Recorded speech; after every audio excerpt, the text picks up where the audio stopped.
The Creation of All, Chapter 12. Having gotten lost in this facility, I just stare at the wall before raising my head to the ceiling. And I just start crying. Why am I here? Why am I following him? No one has ever wanted to be around me, not since... I start banging my head against the metal wall, and I don't stop. I can feel the blood running down my forehead. Vayne wants me around, and it makes me feel so frustrated. Yet, I'm too scared to walk away from him. Now he's led me into Scythen, and a building owned by the government. What does it matter if I die? Why did I run from them? I should have just let them shoot me. I rest my head against the wall, feeling the blood run down my face. I didn't think, would Vayne care if I was gone? He was fine coming here without me. I just can't ask him if he really cares. I can't keep thinking about this. Why hasn't the alarm gone off? I saw that one person. She was being escorted by 2 soldiers and an FBW. They have to still be looking for me. But why is it so quiet? Wiping the blood from my face and forehead, I turn around to see if those soldiers are back the way I came. I walk around the corner, not caring if they're there. And right there in front of me is the FBW. It's a mutated human walking on all fours. Its limbs are thick and muscular. Its mouth is huge with lasers built inside it. On the sides, it fires the red beams at me, and I reflexively avoid them. What was the point of that? I have nothing but my sadness, anger, and fear in my life. I should just let it shoot me.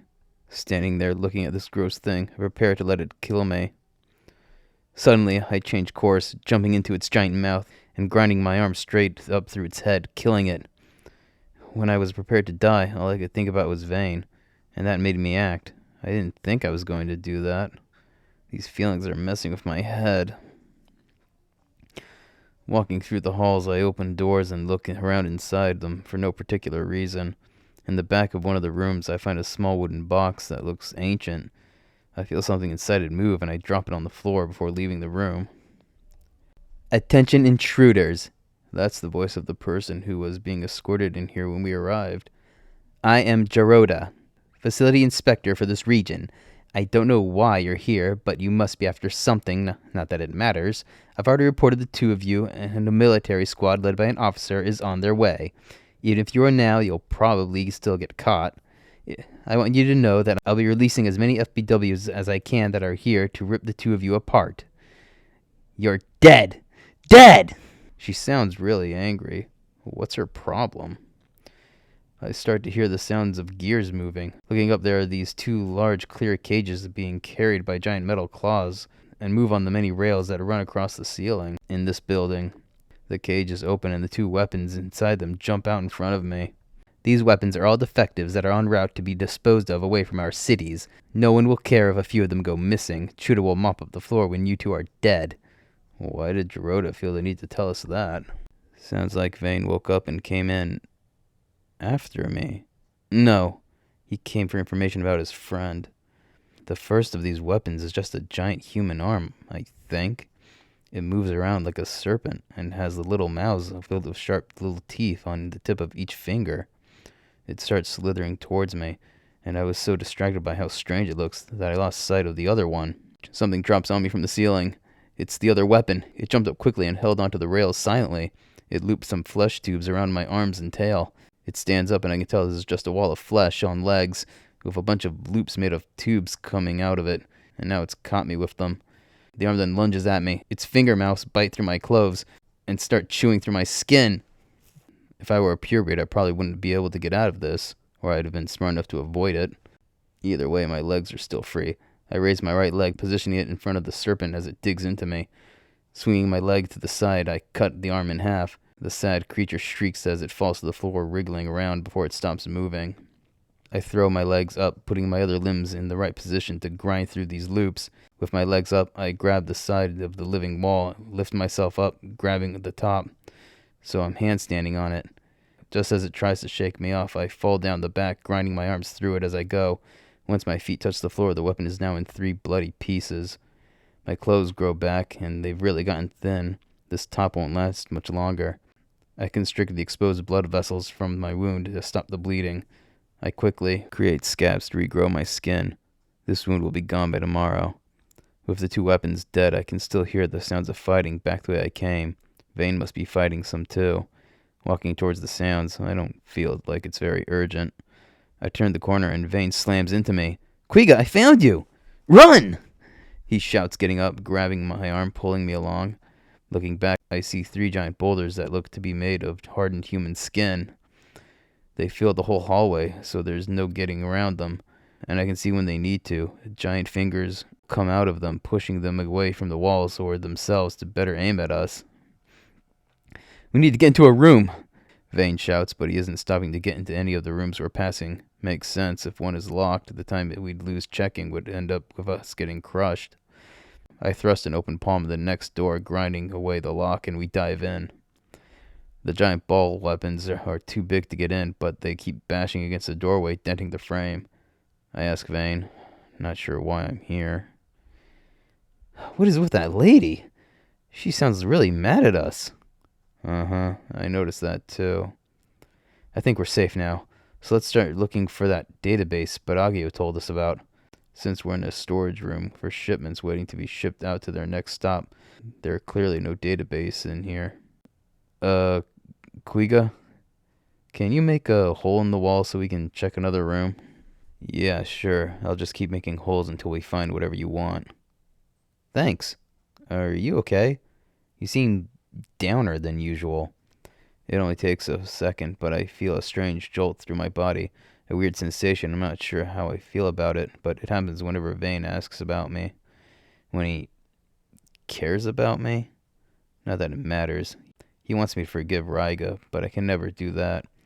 Either we're going to be killed by Saitan, or we actually come across Raiga and she kills me. Nothing matters, so whatever. I grind an opening to the next room. Vayne continues to find nothing, and I keep making holes. My skin starts to turn blue as the spikes on my skin begin to wear down. Once we enter the 7th room, Vayne reacts with a lot of excitement. Kuiga, look! He points to the back of the room, and there is a giant clear cage. Inside it is 4 humans wearing black skin-tight clothes made of some strange material. One is lying on his back, face covered in blood. Another is crouching over him. The third is just standing there looking at us, and the 4th is crouched down in a corner, shivering in fear. Hey! Hi! My name is Vayne, and I may not look it, but I'm human too. I've never heard him sound so excited before. Must be nice to find your own kind. Does he not notice how bloody that one is? Get away from us, you monster! I hear the muffled shouts of the bloody human who now sits up, and I can see he's missing his right eye. No, I'm not your enemy. I want to help you. I can get you out of there. If you want to fight, open this up and we'll go, the human replies. What are you talking about? I want to help. I'll kill you! I'll kill all of you! The bloody human is now banging his fists against the side of the cage, and Vayne goes silent. Ah! Kuiga! I'm not speaking English. I haven't been this whole time, and I never noticed. I never even thought about it. What language am I speaking now? When did I learn it? I can speak it so naturally. It's called Diavo. You can understand what the humans are saying? Yes, I can. I need to speak English back to them. I can't do it. I can't speak English. My throat can't make alphabet sounds. What's going on? Vayne seems really distraught over this. I got it!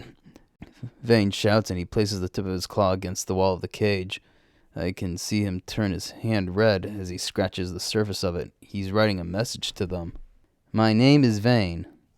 Is that what human writing looks like? I will help you. I am human. That seems to work, as the humans calm down and now just seem suspicious of Vayne.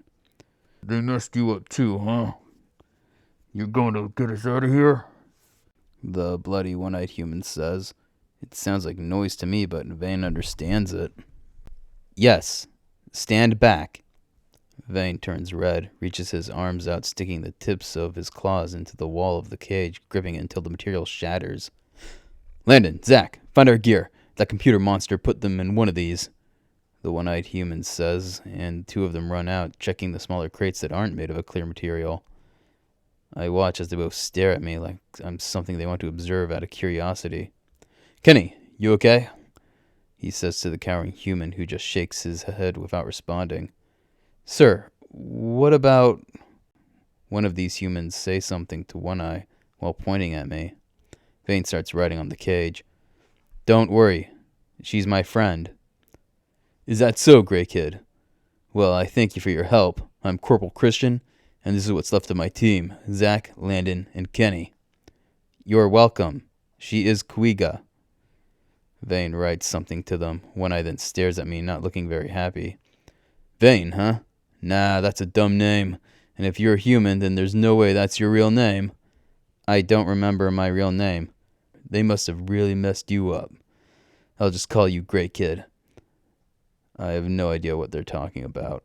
It doesn't feel good to be left out. "What are you doing here? How did you get here?" "That's classified information, but I don't think this is the time for secrecy. Basically, a few months ago, angels, actual angels, came to Earth." "Actually, they never called themselves that. We just did," one of the humans, the big one searching through the boxes, says. Not that I know what he said. "Right. But they had wings and four strange metal-like legs that could fold up when they flew. They told us about this world, and about hyper-intelligent creatures that have been abducting humans from all over the world for thousands of years. They gave us new weapons and technology and created a portal for us to come here. They said they'd give us 1 year to save at least one human and make it back to Earth. If we do, they'll give us even better means to defend ourselves so we can eliminate this threat. They said our enemies are called Seitan. We arrived with soldiers from all over the world. Some teams split from the main force to explore, and we got separated. Some of us—" "Corporal, we found them!"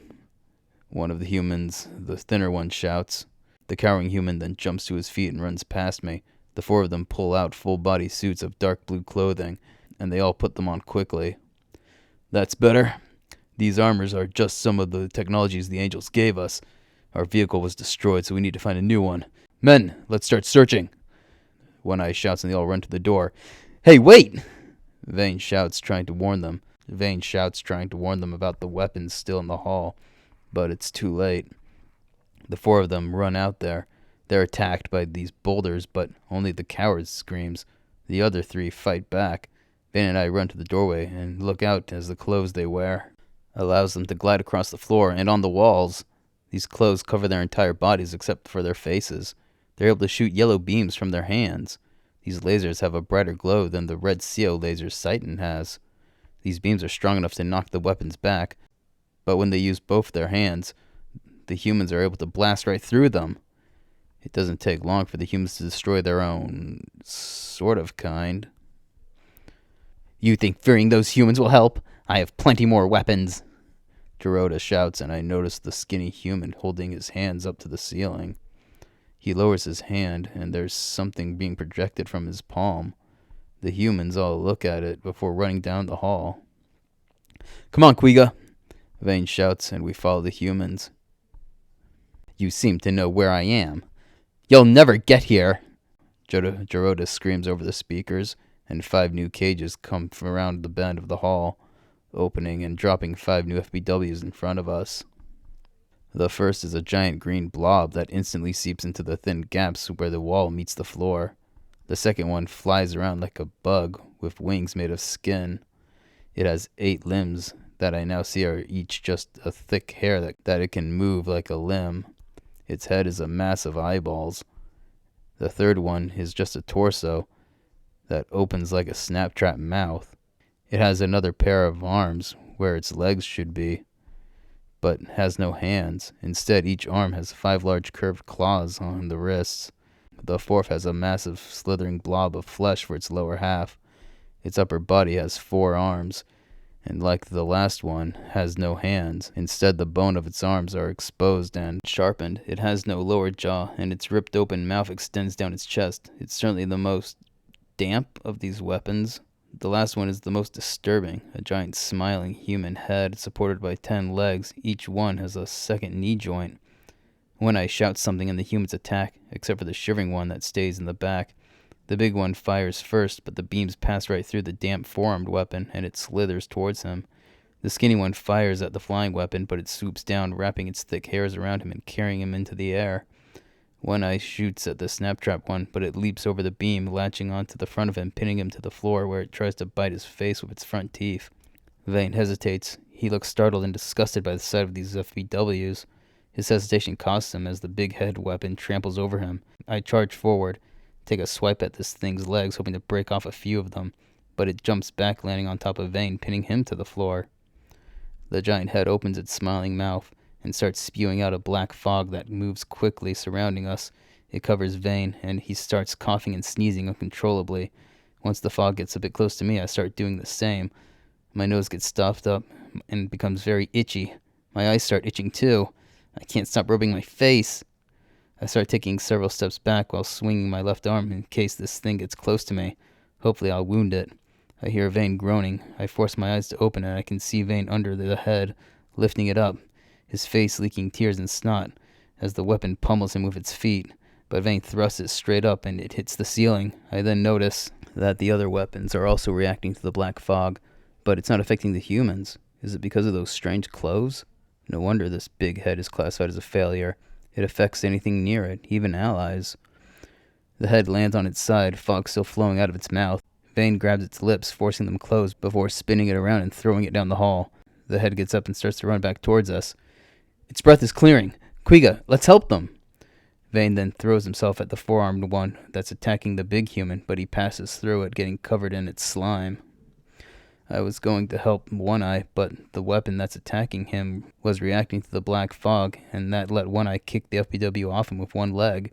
He's now gliding across the floor and walls as the weapon tries to catch him. Again, and he tries to shoot it. There's no opening for me to help. I look back and I see the skinny human being rammed against the walls by the flying weapon. He can't shoot it with his beams, as those thick hairs are wrapped around his wrists, keeping his palms aimed away from it. The FPW swoops down and flies towards me. I step to the side and swing my arm, grinding off one of its wings. This causes the weapon to slam its face against the wall. All its eyes burst with a splat as it stops moving, and the human frees himself. Thanks for the help, the human says, but I can't understand him. I notice Vayne shielding the other human from the attacks of that weapon. Well, they can't hurt it. The sharp tips of its arms can hurt him. One Eye, however, has gotten the upper hand in his fight, stomping his foot down on the center of the top of the snap trap weapon, crushing it with a couple snapping sounds. The big head weapon has gotten back to us, and I can't stand this thing. I'm about to attack it, but the fog from its mouth changes. It starts looking like hands that grab onto my wrists and ankles. My skin instantly starts to itch. It feels like several little wires in the fog are gripping me. Kuiga! I hear Vayne shout as I'm lifted off the floor. He's concerned for me, but he won't come help as he's too busy protecting that human. Out of nowhere, a big green disc flies up and cuts the head in half. The black fog vanishes and I fall back onto my feet. The green disc turns into a blob. It's that first weapon that just left. It came back. The blob then grows a large appendage and swings it at the four-armed weapon. It actually hit it and knocked it away instead of passing through it. Is it because they're both goopy? The four-armed weapon seems scared and flees by seeping into the floor. The humans aim their weapons at the blob, prepared to shoot it, but it transforms into a group of 10 children, human children, I think. The 10 stand in a triangle formation. This gets the humans to stop, and the green kids start to speak to Vayne. We saw you protect that human, and you're like us. At least it speaks Diavo. They did this to children? Vayne asks, getting angry, and the humans seem to wait as the two are talking. We're an artificial life form, given life by implanting a copied version of the mind of a human child. That was me, and I was so scared by the criminals that I didn't move or make a sound. Thinking their experiment didn't work, they tried again and again. Each time we remained silent due to fear. It wasn't until their 10th attempt that they noticed we were here. When was this? A long time ago. We lost track of time. We were made to seep in through the skin of criminals and input data into their brains. But we were too scared to get close to the criminals. We were tortured with pain for a long time, but soon they gave up. We were called a failure and sent here. My name is Vayne, and I'm sorry to hear that. Is there anything I can do to help? Maybe. We want to go to Earth. We have the memories of it from the children they used to make us, and we want to go there. We can help you if you help us. I am planning to find a way back, so of course I'll help you, Vayne says, and I see the green kids smile. They then form back into a blob and throw themselves at Vayne. They enter his body through his skin. He's left wide-eyed and in shock. You alright? I ask him, not sure what's happening inside him. Vayne doesn't respond, and the blob comes back out. I know how to fight. Kuiga, they put the information on how to fight in my head.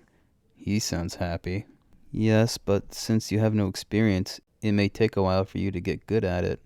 We noticed you weren't very good at fighting, and they downloaded the information into us as a sample. We were supposed to input it into criminal brains, but they scare us. They hurt us. We hate criminals. The children then glare at me. What's going on here? What just happened? One Eye shouts as he walks up. Oh, these humans can't understand the criminal language. The blob then goes into One Eye's body for a few seconds, then jumps out and seeps into the other three. There, now they can understand us, though they won't be able to speak it. The human throat can't make the noises needed for this language. Wow. Oh wow. I understand what that said, the skinny human says, excited. We can now understand the enemy's language, the big human says, just as excited. Yeah, great. Now we'll know what they're saying when they're deciding how to kill us, the cowering human says. Pipe down, Kenny. We don't need any of your downer talk.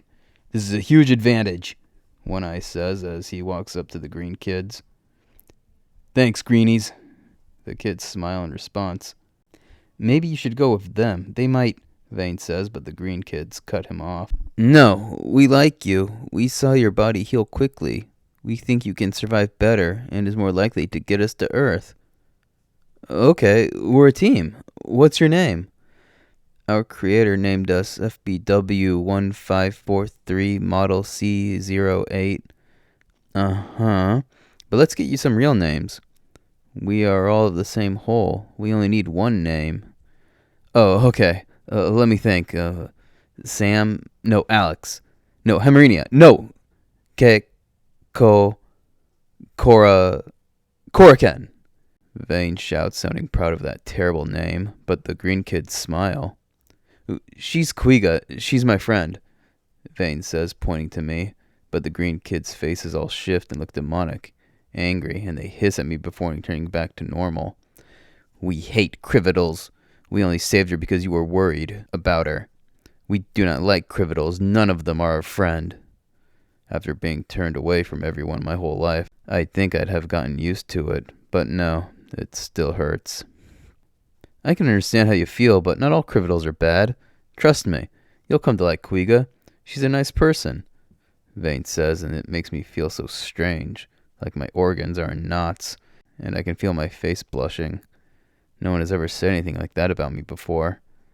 I've been alone for so long. I can't control myself. I fall on my knees crying. Vayne tries to walk over to me, but I hold up my hand and he takes the hint.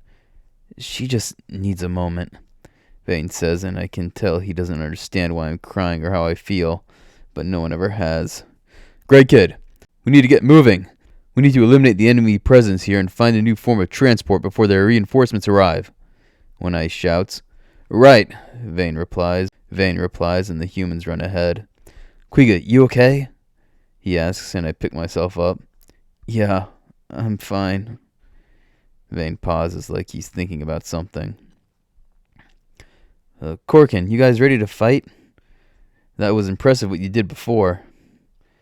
Actually, we were hoping we could hide in you until we get to Earth. This whole world scares us. We don't want to see it, the green kids say before seeping into Vayne's body through his skin. He takes a moment before moving again. Whoa! Kuiga, Korkin is sleeping inside my body, but they hooked themselves up to my brain. He sounds more excited than someone should be about having something living inside them. Check this out. Vayne then secretes some of the green goo out the palm of his hand and through his gel clothes. It forms into a sword. I can make it hard and sharp, too. Vayne then swings the green blade, and it cuts through the metal wall next to him. All right, let's get going, and help Christian and the others. Is that One-Eye's name?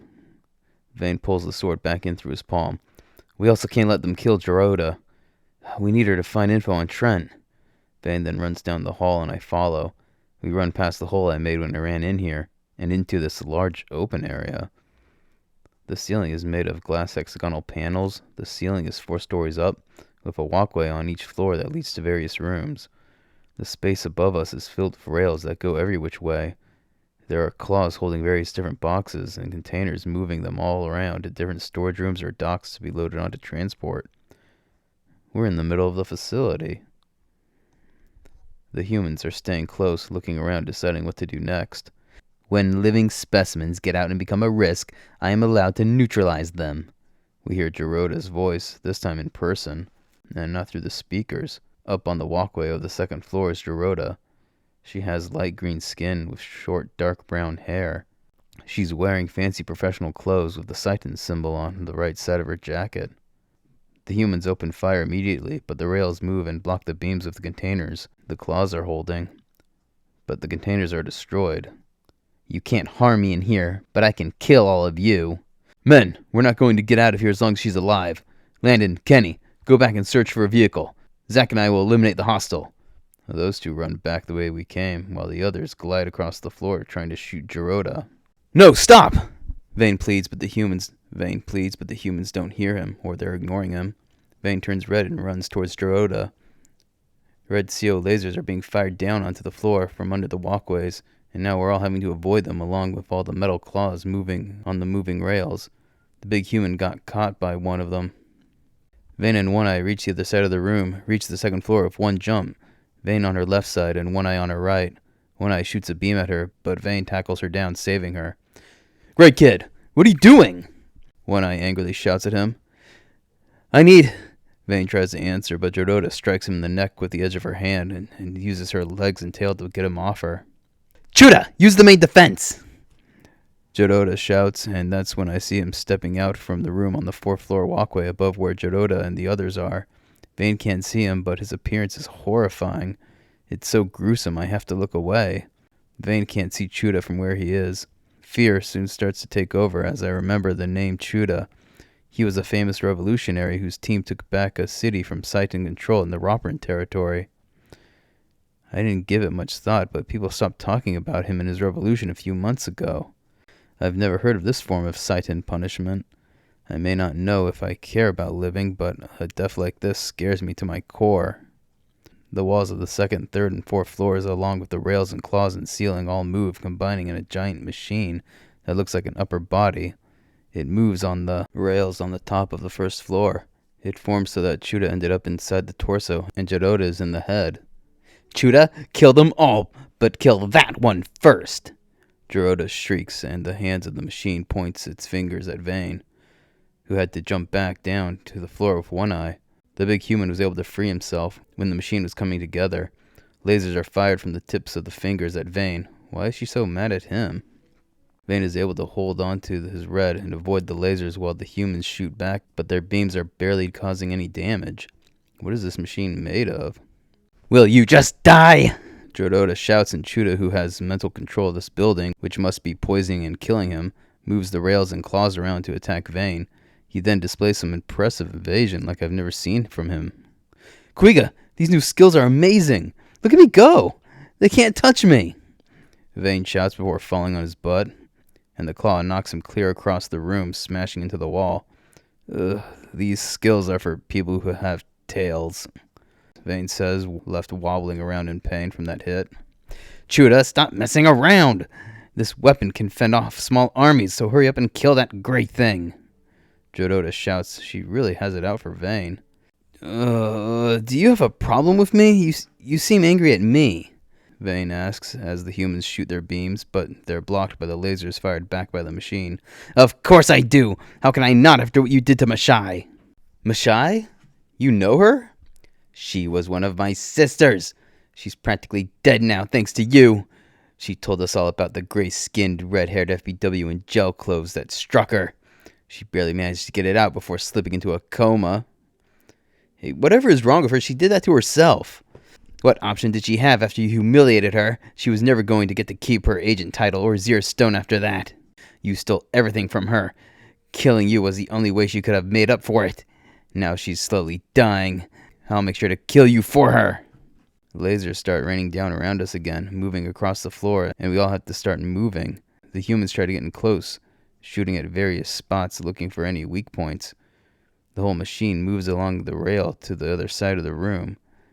Vayne already positioned himself there ready to attack, but Chuda swings one of the giant or mechanical arms, knocking him back to the floor. He gets to his feet quickly as the lasers keep coming. There is nowhere to take cover. Most of the lasers are going after Vayne. Zach, shoot the wall! One eye shouts and the two fire at the wall, but it's also reinforced. Chuda moves the right hand over to them, but the big human is able to reach out his hand, spreading the beams until they look like circles that block and deflect the beams, protecting himself in one eye. The wall starts to break. One eye just needs some more time. I look over to see Vayne has a plan. He was able to close the distance and get close to the machine. From his left hand, a long green strand of slime comes out from his palm and sticks onto the wrist of the machine's arm. Still red, Vayne pulls the arm so that the lasers fly across the room, passing over my head. Vayne jumps over the lasers and is aiming to attack the head, while the humans have almost destroyed the section of the wall that's supporting the machine. It doesn't work, as the machine emits a loud sound out the side of the torso at the humans, and it knocks them down back to the floor. The torso section starts spinning around while the head remains stationary. Vayne is being spun around as his new green slime holds onto the wrist of the machine. If he lets go, he'll be thrown miles away. Vayne creates another strand from his other hand, and it sticks to the inside of the wall. This stops the machine from spinning.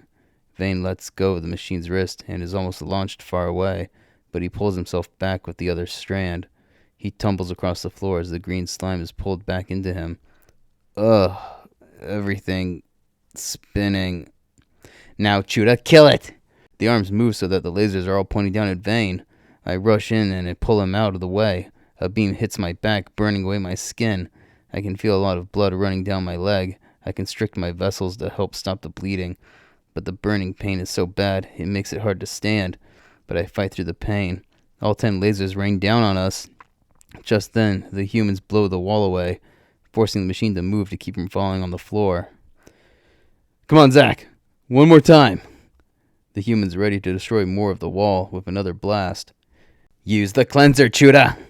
Jododa shouts, and the machine uses that sound weapon again, but this time fills the whole room with it. The sound makes our ears bleed and blows us back against the wall. The floor is being shredded to bits, and soon we will be too. I can feel my body starting to rip apart. I open my eyes to see Vayne still red and is charging through the sound and throws himself at the wall on the right side of the machine. That section of the wall that supports the machine crumbles and the giant weapon falls onto the floor and the sound stops. Chuda, what are you doing? Shoot forward, quickly!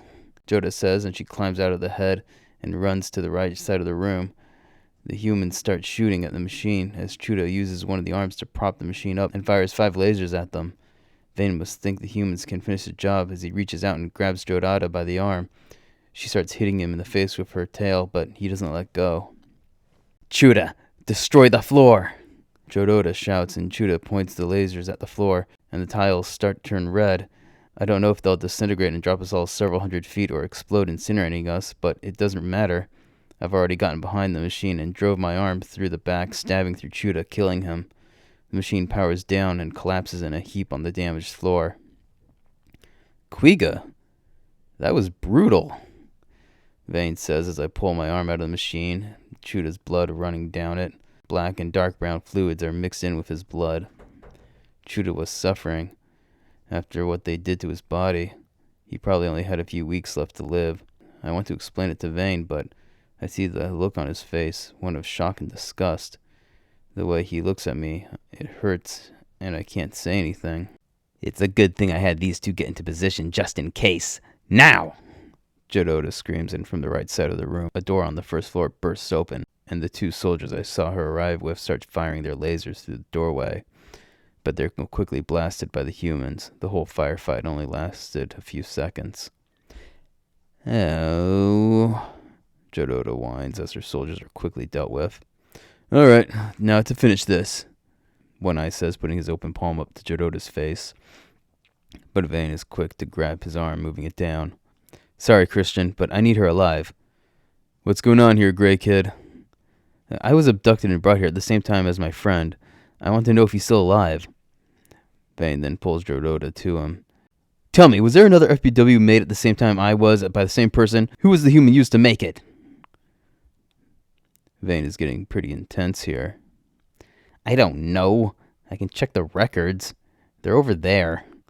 I'll need to know when you were made, what's your model number, or who made you. Jododa says while leading us to the hallway next to the one the soldiers were hiding in. I don't know any of that. I think the guy who made me is Udo? Right, I remember. Hade said that. Vayne remembers as we go into the hall and into the first room on the left. It's a small room with a desk.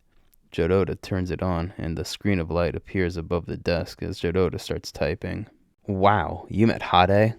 Anyway, I'll pull up Udo's recent works. There are rumors that he's been put on suspension recently. If he made you, then that would explain it. Your existence is an insult to us. Vayne grips her neck. No funny business. Just find the info I want, and you won't be hurt. As soon as he says that, we start to hear several blaring sirens before someone starts shouting at us from the outside. Attention agitators! I am Officer Nuwo. You inside are surrounded. We will start our search of the building and execute you once you are found. Ha! Officer Nuwo is here with a battalion. You're all going to die now. If you don't get the information I want, you'll be dying first, Vayne says, squeezing her neck. He's getting scary. He's just doing that to get Jododa to cooperate, I think. All right, I'm doing it. Ease up. There isn't any time to ease up. Hurry! Vayne starts to panic as we can hear the soldiers moving closer. Soon they start banging on the door, and the humans hold it closed. A lot of info on Udo has been redacted, Jododa says, sounding pretty calm. Have you found anything yet? Vayne asks. Now he's sounding annoyed. Here it is. A lot of it is censored. But you wanted to know about the materials. Oh, hold on. Only info on you is censored. And there's a second one here.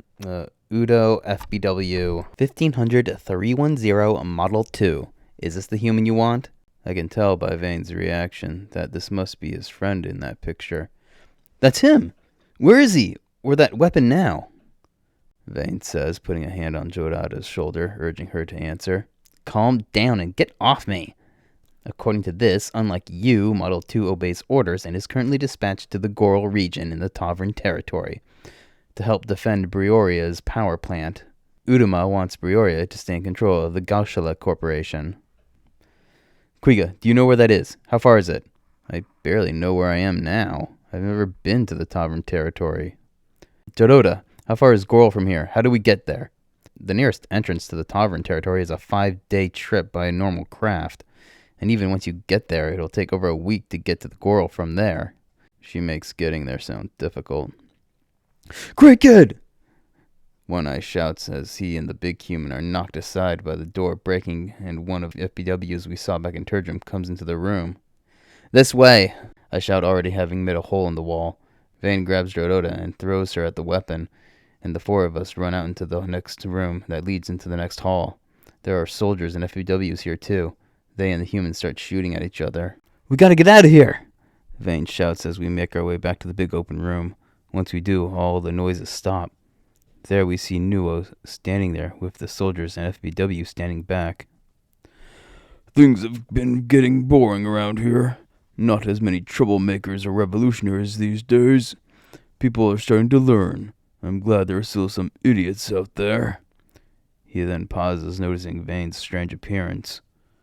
Well, my, what do we have here? You look like you belong over here with us. I'm the one who's going to take control of Saitan, Vayne says as tears start to run down his face. Why is he doing that? Nuwo laughs hearing that.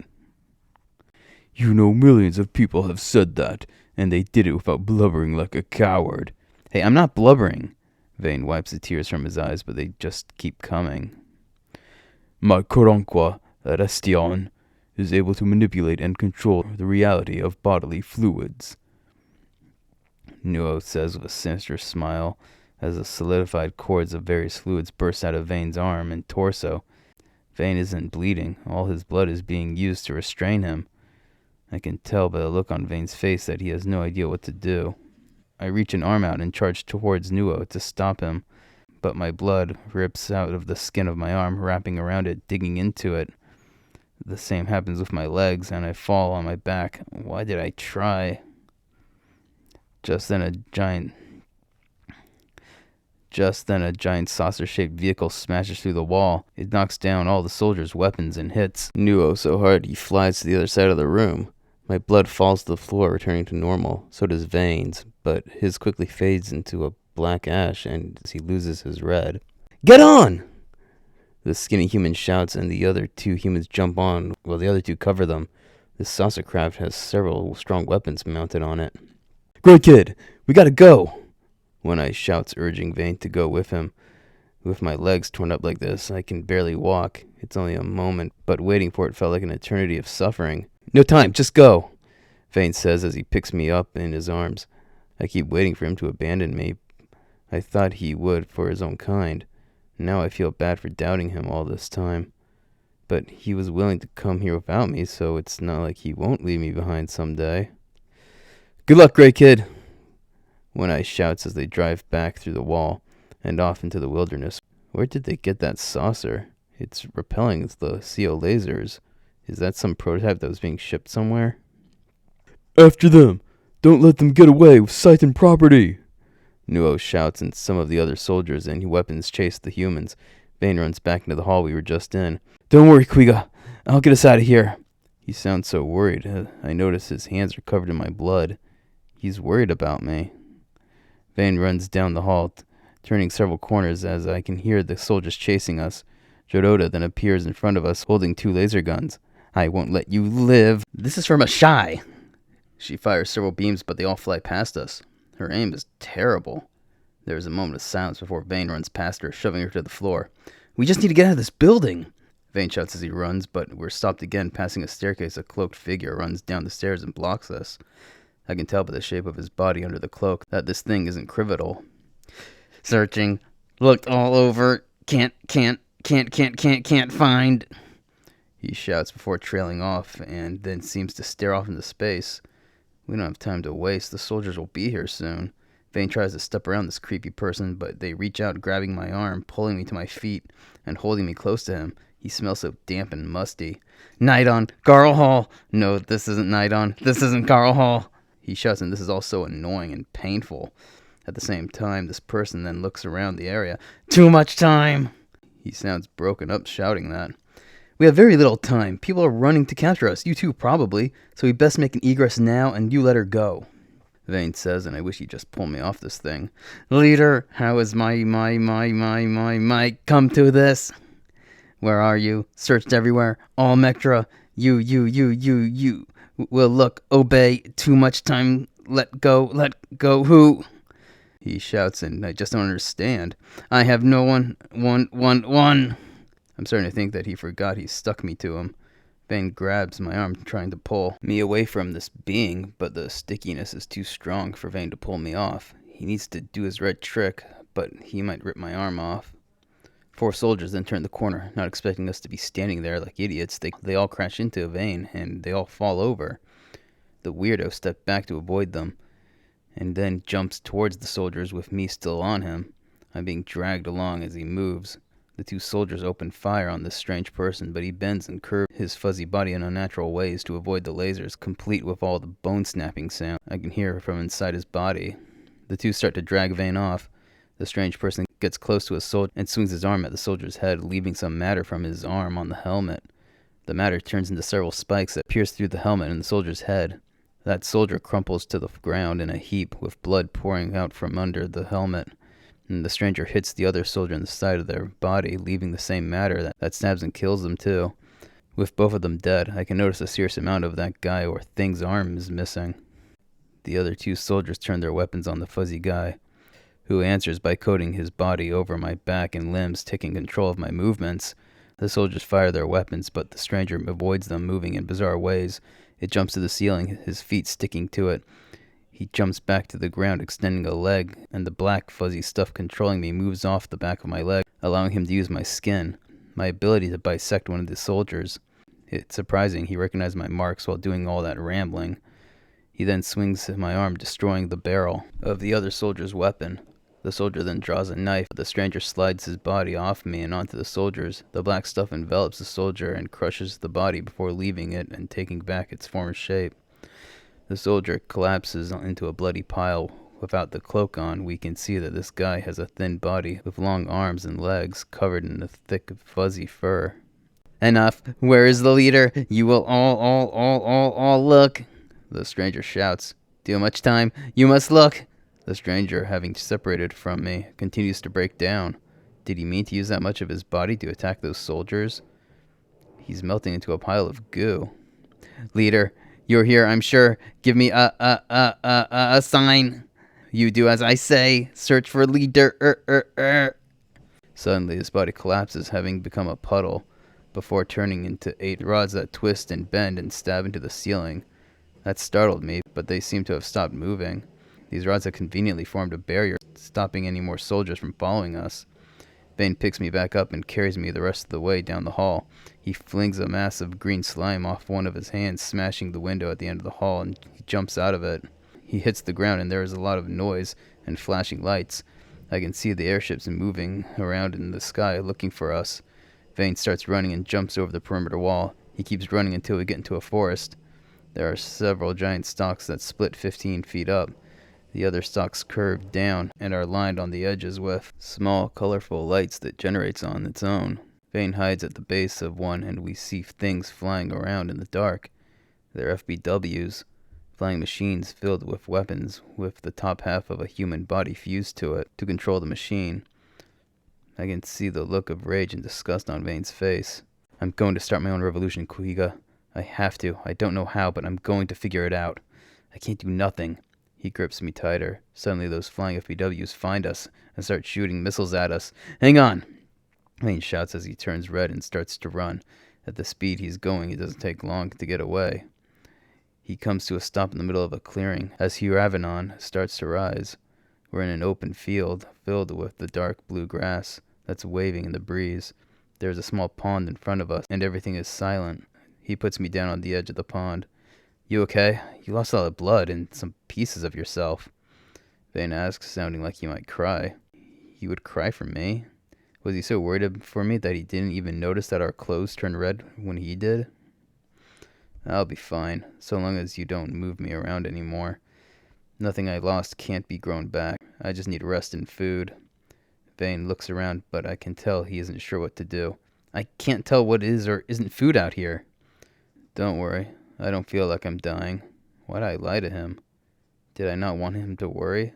I never cared about that before. If I don't find enough food soon, my body won't be able to recover. Kuiga, if I'm going to take over Saitan, I'm going to need help. Will you help me?